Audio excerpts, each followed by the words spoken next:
Hello everyone, welcome to Tejas career academy. Guys, आज है 9 सितंबर और आज हम बात करेंगे इंपॉर्टेंट करंट अफेयर्स के क्वेश्चंस को लेकर के। लेकिन आगे बढ़ने से पहले आप सभी के लिए एक अनाउंसमेंट क्या है, ध्यान रखिएगा।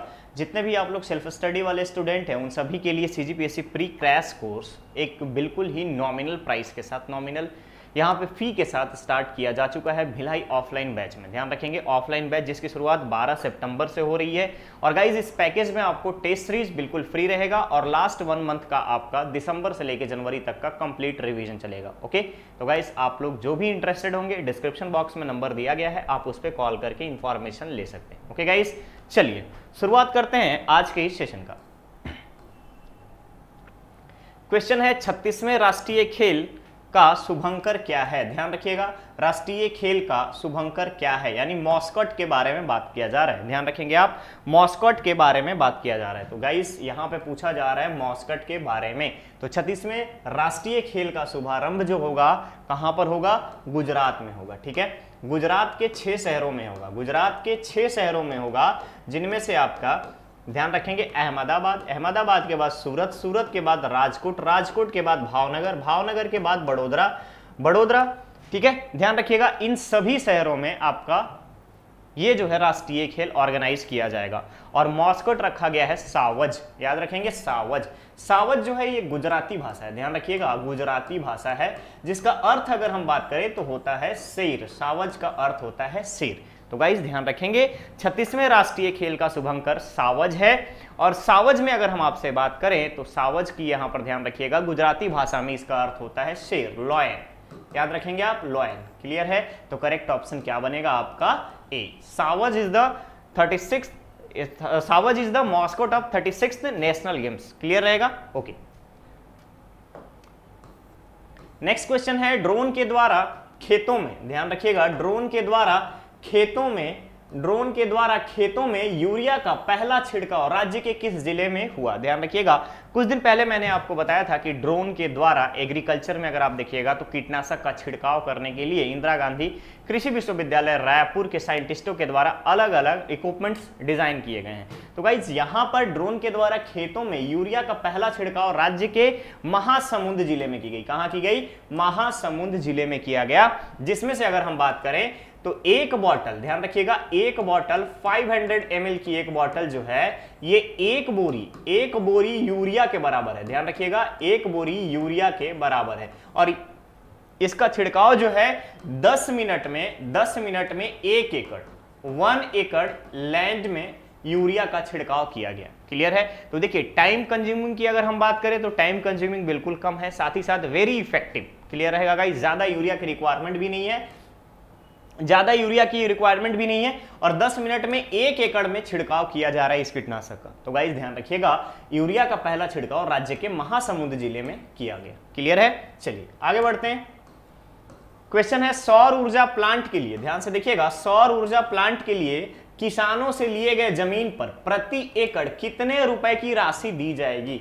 तो अभी आप सभी लोगों को पता होगा कि रिन्यूएबल एनर्जी के मामले में इंडिया के साथ साथ इंडिया में जितने भी स्टेट हैं, सेंट्रल गवर्नमेंट और स्टेट गवर्नमेंट सभी कुछ ना कुछ प्लान लेकर के आ रहे हैं इफेक्टिवली रिन्यूएबल एनर्जी के मामले में। ठीक है, नवीकरणीय ऊर्जा के लिए अगर हम बात करें तो सभी राज्यों में अलग अलग एक योजनाएं चलाई जा रही हैं, डिफरेंट टाइप के स्कीम्स निकाले जा रहे हैं। तो इसी तरीके से छत्तीसगढ़ में भी सोलर पावर प्लांट की अगर हम बात करते हैं, सौर ऊर्जा प्लांट के लिए किसानों की जमीनों को लीज पर लिया जा रहा है और लीज पर लेने के बाद उनको प्रति एकड़, ध्यान रखिएगा प्रति एकड़ 30,000 रुपए दी जा रही है, प्रति एकड़ 30,000 रुपए दी जा रही है। इसके अलावा हर एक वर्ष में प्रति वर्ष 6% का इंक्रीज किया जा रहा है, प्रति वर्ष 6% का इंक्रीमेंट दिया जाए है लीज के अमाउंट में।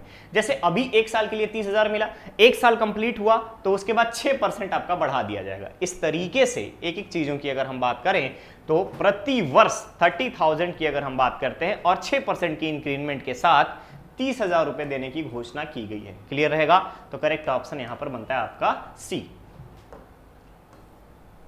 क्वेश्चन है राज्य का पहला सरकारी प्लास्टिक रिसाइकल फैक्ट्री, ध्यान दीजिएगा राज्य का पहला सरकारी प्लास्टिक रिसाइकल फैक्ट्री किस स्थान पर खोली जाएगी। तो गाइज राज्य का पहला प्लास्टिक रिसाइकल फैक्ट्री बस्तर जिले में खोली जाएगी। कहां पे? बस्तर जिले में खोली जाएगी, जगदलपुर में। याद रखेंगे आप, जगदलपुर में। और जगदलपुर में यहां पे क्या होने वाला है उसके बारे में देखिएगा। 111 महिला सहायता समूह के, महिला सहायता स्व सहायता समूह की अगर हम बात करें, स्व सहायता समूह के 500 से अधिक महिलाओं को रोजगार सृजन मिलेगा। 500 से अधिक महिलाओं को रोजगार दिया जाएगा। क्लियर रहेगा? क्लियर रहेगा। तो गाइस यहां पर देखेंगे आप कि बस्तर जिले में हम बात करें अगर आपसे, तो 111 महिला स्वयं सहायता समूहों में 500 से अधिक महिलाओं को रोजगार दिया जाएगा। क्लियर है? तो करेक्ट ऑप्शन बनेगा आपका यहां पर डी। चलिए आगे बढ़ते हैं। क्वेश्चन है, भारत में रहने लायक शहरों की सूची में राजधानी रायपुर का कौन सा स्थान मिला है? तो गाइस ध्यान रखिएगा, केंद्रीय शहरी आवासन मंत्रालय के द्वारा एक रिपोर्ट जारी की गई जिसमें देश के अलग अलग टॉप 10 शहरों की लिस्ट जारी की गई है। उसमें पूछा गया है रायपुर के बारे में, जहां पे सभी सुविधाएं, चाहे बुनियादी सुविधाओं के बारे में बात करूं, सोशल सिक्योरिटी के बारे में बात करूं, या फिर वहां की इन्वायरमेंट के बारे में बात करूं, रहने लायक जो जगह है उसमें रायपुर को 7th रैंक मिला है। ध्यान रखिएगा, रायपुर को 7th रैंक मिला है। ठीक है, नंबर 1 पे है आपका पुणे, पुणे के बाद नवी मुंबई, नवी मुंबई के बाद है आपका ग्रेटर मुंबई। ध्यान रखिएगा, ग्रेटर मुंबई के बाद आ जाता है आपका थाने। ठीक है, थाने के बाद अलग अलग अगर आप देखेंगे तो तिरुपति के बाद आपका आ जाता है, आपका रायपुर के बाद फिर आपका आता है इंदौर के बाद आ जाता है आपका विजयवाड़ा,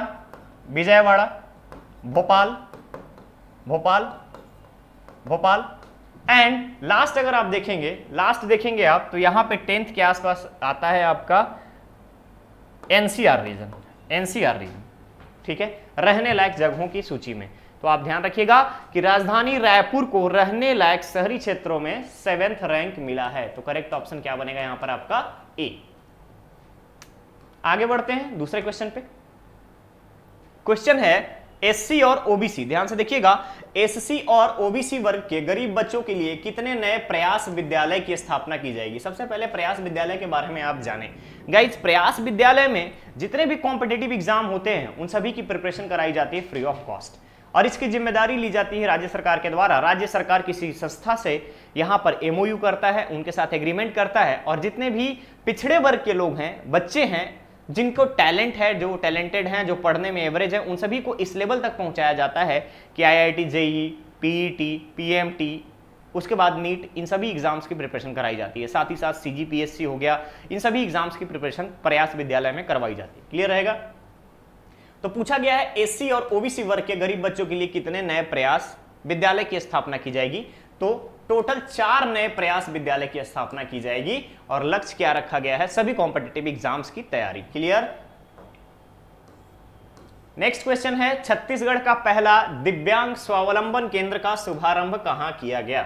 तो छत्तीसगढ़ का पहला दिव्यांग स्वावलंबन केंद्र जो है महिला एवं बाल विकास तथा समाज कल्याण मंत्री अनिला भेड़िया जी के द्वारा बालोद जिले में, ध्यान रखेंगे आप, बालोद जिले में दिव्यांग स्वावलंबन केंद्र, छत्तीसगढ़ का फर्स्ट दिव्यांग स्वावलंबन केंद्र का शुभारंभ किया गया है। कहां पे? बालोद जिले में। क्लियर है? चलिए क्वेश्चन है, राज्य में पहली बार छत्तीसगढ़ी बोली में किस जिले के स्कूल में शिक्षण प्रारंभ किया गया? तो गाइस 5 सितंबर को मुख्यमंत्री के द्वारा यह घोषणा की गई कि हर विद्यालय में सप्ताह के एक दिन छत्तीसगढ़ी बोली और आदिवासी बोली में शिक्षण और उसके प्रशिक्षण के बारे में जानकारी दी जाएगी। तो गाइस इसी चीज को ध्यान में रखते हुए जांजगीर चांपा के मुलमुला हाई स्कूल, ध्यान रखिएगा, मुलमुला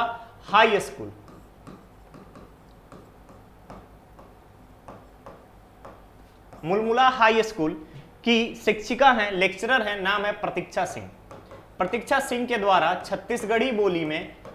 छत्तीसगढ़ी भाषा में पढ़ाई कराई गई। 10th के बच्चों को हिंदी की एक जगह पे इंग्लिश से डायरेक्ट छत्तीसगढ़ी में ट्रांसलेट करके उसको ट्रांसलेट करना, रीड करना और उसको बोलना सिखाया गया। क्लियर है? तो करेक्ट ऑप्शन बनेगा यहां पर आपका डी, जांजगीर चांपा। क्वेश्चन है विश्व के किस संग्रहालय में, क्वेश्चन है विश्व के किस संग्रहालय में बस्तर के अंगादेव, याद रखिएगा बस्तर के अंगादेव की प्रतिकृति स्थापित की गई, ध्यान रखेंगे प्रतिकृति स्थापित की गई। तो गाइस यहां पे हम बता दें आपको कि बस्तर में आदिवासियों के लिए, आदिवासियों के एक आराध्य देवता है अंगादेव। इन्हीं अंगादेव की अगर हम बात करें तो अंगादेव की पालकी बनाई जाती है और पालकी में एक बाज पक्षी और सांप का चित्रण किया जाता है।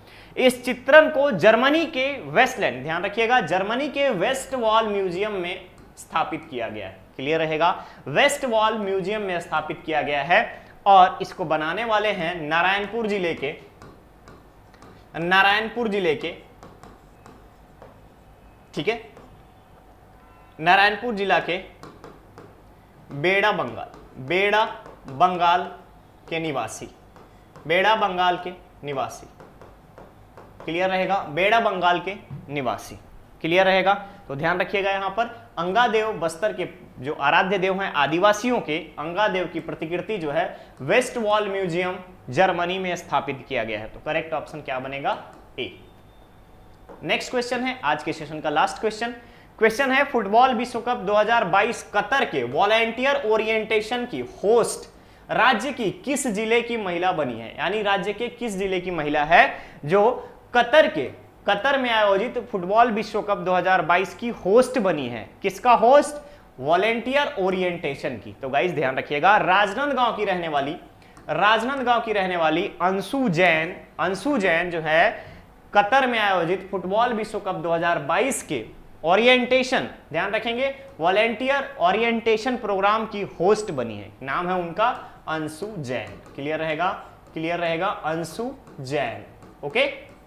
ओके चलिए, तो करेक्ट ऑप्शन बनता है यहां पर आपका बी। ये था आज का सेशन। अब बारी है आपके स्टूडेंट धर्मा की, जहां पे इसका आंसर आपको कमेंट बॉक्स में कमेंट करके देना है। क्वेश्चन है हाल ही में भारतीय मूल की किस महिला को ब्रिटेन का गृह सचिव बनाया गया है, होम सेक्रेटरी किसे बनाया गया है, ये आपसे पूछा गया है।